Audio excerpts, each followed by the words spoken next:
Guys, এই ফুলটিকে কে কে চিনেন? এই ফুলটা কিন্তু আমার খুবই পছন্দের, আর ছোটবেলা থেকে দেখলেই আমি এরকম কানে দিতাম ছিঁড়ে, আর আজকেও দিলাম। আর এটার নাম আমাদের এলাকায় আমরা এটাকে বলে থাকি যে ঢোল কলমি, ঠিক আছে? আর আপনারা যারা এটার নাম জানেন অবশ্যই আমাকে জানাবেন কমেন্টস বক্সে। আর আমি যতটুকু আমার মনে পড়ে যে এই গাছের কাণ্ড তারপরে ফুল দিয়ে হচ্ছে ওষুধ তৈরি করা হয়, এবং একটা ভালো ওষুধি গাছ এটা।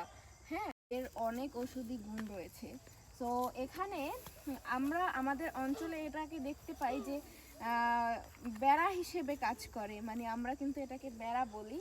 যে জমি বা কোনো বাড়ির এরিয়ায় থাকলে এটাকে হচ্ছে লাগানো হয়, কুপে দেওয়া হয় ডাল, আর সেই ডাল থেকে গাছ হয়ে এটা পার্মানেন্টলি বেড়া হিসেবে কাজ করে, ঠিক আছে?